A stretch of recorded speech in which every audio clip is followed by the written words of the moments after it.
이 시간에는 우리가 설교에 대해서 알아보겠는데, 우리가 설교를 들을 때 과연 어떤 기대를 가지고 들을까요? 오늘도 감동적인 얘기, 재밌는 얘기를 듣기 위해서 강단 앞에 모입니까? 우리는 어떤 것을 기대하면서 하나님 말씀을 들어야 할까요?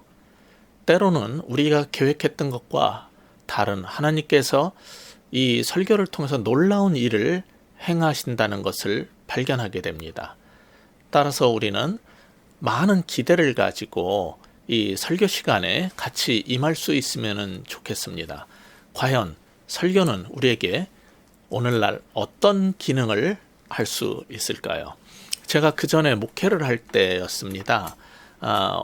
토요일 날 같은 경우 굉장히 이제 설교 준비에 너무 이제 마무리를 하면서 정신이 없고 그런데 전화가 왔어요.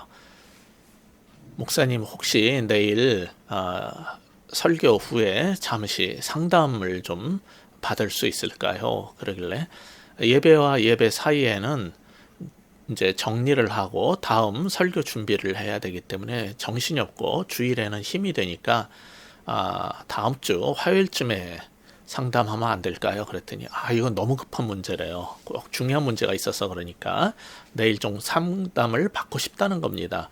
그래서 고민을 하다가 그러면은 뭐 할 수 없죠. 그렇게 하시죠. 그러고서는 11시 예배 끝나고 나서 목양실에서 기다리겠습니다. 그때 봬요. 이렇게 약속을 했어요. 그런데 그 다음날 주일 설교 끝나고 이제 문 쪽에서 성도들과 악수를 하면서 인사를 나누고 있는데 어느 분이 그러시는 거예요. 제가 어저께 전화를 드렸던 사람입니다. 그래서 예, 그러시군요.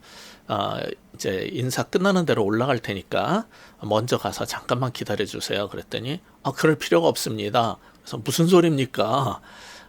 그렇게 꼭 내일 상담을 받아야 된다고 그렇게 계속 말씀을 하셔서 시간을 냈으니까 괜찮아요. 그냥 상담 하시죠. 그랬더니 아닙니다.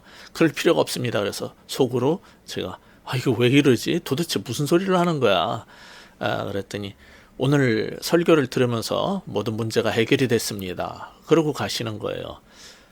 저는 황당하기도 하고 제가 그분을 잘 모르고 어떤 문제로 상담을 하려고 하는지도 알 수도 없는 상태이기 때문에 그분을 위해서, 그분의 문제를 위해서 설교한 게 아니에요.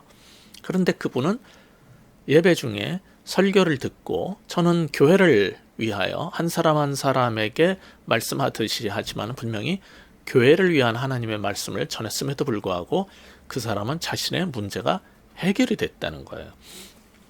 도대체 설교는 어떤 역할, 어떤 기능을 하길래 이런 일이 벌어지는 걸까요? 첫째로는 설교의 기능은 치유입니다. 사람들이 물론 병든 자도 예배 중에 설교를 듣다가 병이 낫기도 해요. 그러나 마음의 상처라든지 마음의 문제가 있어서 힘든 사람들도 그 문제가 하나님 말씀을 듣다가 해결이 되고 치유받기도 합니다. 설교자는 각 사람의 모든 상황의 문제를 다 알지 못합니다. 그러나 교회에 주시는 하나님의 말씀을 전할 때 어떤 사람들은 그 마음의 상처가 치유되고 문제가 해결되기도 하는 거예요. 그래서 설교의 첫 번째 기능은 치유이고 두 번째 기능은 문제 해결입니다. 우리가 설교를 할 때 사람들의 모든 문제를 알고 다 얘기하는 게 아니에요. 그렇지만 하나님께서는 주의 말씀이 선포될 때 그것을 통해서 이러한 치유와 문제 해결의 일을 하신다는 거예요. 말씀의 저자신 성령을 통해서 하나님께서는 성도 한 사람 한 사람의 문제 속에서 답을 주시기도 하고 해결을 하시기도 합니다. 한 사람 한 사람 개인의 문제에 대한 해결뿐만 아니라 교회 문제를 해결하기도 해요. 요한복음 15장 3절에 너희는 내가 이미 일러준 말로 깨끗하였다라는 말씀처럼 한 개인의 성결과 문제 해결도 하나님 말씀을 통해서 일어나지만은 에베소서 5장 26절에서 보듯이 주께서는 자신의 교회를 물로 씻어 말씀으로 깨끗하게 하신단 말이죠. 그래서 교회의 거룩을 회복하는 것, 교회 문제를 해결하는 것도 하나님 말씀이 제대로 선포되고 제대로 말씀이 증거될 때 일어나는 일들입니다. 또한 성경적 설교를 들으면 교인들은 사도행전 2장 37절에 있는 말씀처럼 마음에 찔려 베드로와 다른 사도들에게 물어 이르되 형제들아 우리가 어찌할꼬 하는 탄식이 쏟아져 나오게 돼 있어요. 그러니까 하나님 말씀이 제대로 전파되기만 하면은 사람들의 마음이 찔려 변화가 일어나게 된다는 겁니다. 우리의 설교를 통해서 여러분은 주일 예배를 통해서 얼마나 많은 치유를 경험하십니까? 얼마나 많은 문제 해결을 경험하고 계십니까? 정상적인 설교, 하나님의 뜻에 따른 하나님의 말씀을 제대로 전파한다면은 이런 일들이 일어나게 되는 거예요.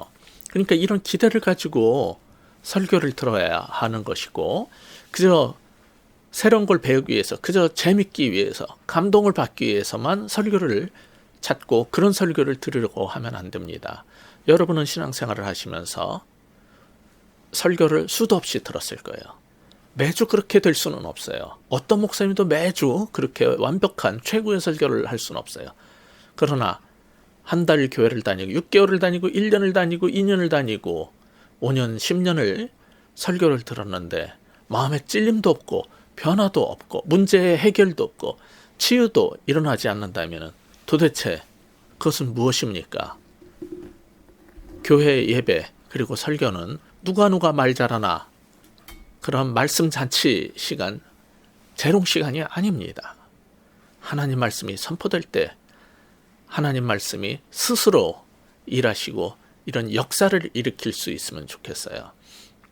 그것이 참된 설교의 기능입니다. 그렇다면 설교를 하는 사람들도 어떤 자세로 설교에 임하고 설교 준비를 하게 될까요? 내가 공부한 것을, 책을 보고 주석에서 공부한 것을 사람들한테 가르치고 정보를 전달하기 위해서 설교를 하는 게 아닙니다. 이런 변화가 일어나기를 사모하고 이 설교를 통해서 양들이 꼴을 먹고, 즉 예레미야 15장 16절 말씀처럼 내가 주의 말씀을 얻어먹었사오니 라는 말씀처럼 굶주린 영혼이 하나님의 말씀을 통해서 배부름을 얻고, 히브리서 5장 9절에서 14절 말씀처럼 이 하나님의 말씀 백성들에게 생명의 양식이 되고 우리의 공허를 채워주는 그런 역할이 일어나야 되는 거예요. 이렇게 채움을 받고 생명의 양식이 되고 치유가 일어나고 문제 해결이 일어나고, 이러한 놀라운 설교의 기능을 다할 수 있도록 우리가 기도하고 설교 준비를 하는 것이고, 성도들은 성도들대로 그런 말씀, 설교의 이런 기능을 사모하면서 그런 설교를 들어야 할 것입니다. 설교는 그저 한 주간에 있었던 얘기를, 그리고 세상의 시사 얘기를 하거나, 그리고 우리 마음속에 답답했던 얘기를 하거나, 그리고 지루하고 재미없는 세상에 우리에게 기쁨을 주고 즐거움을 주기 위해서만 하는 것이 아닙니다. 하나님 말씀에 설교의 이러한 고유의 기능을 다할 수 있는 그런 설교를 찾으시고 또 그런 설교를 할 수 있는 우리 모두가 될 수 있기를 바랍니다.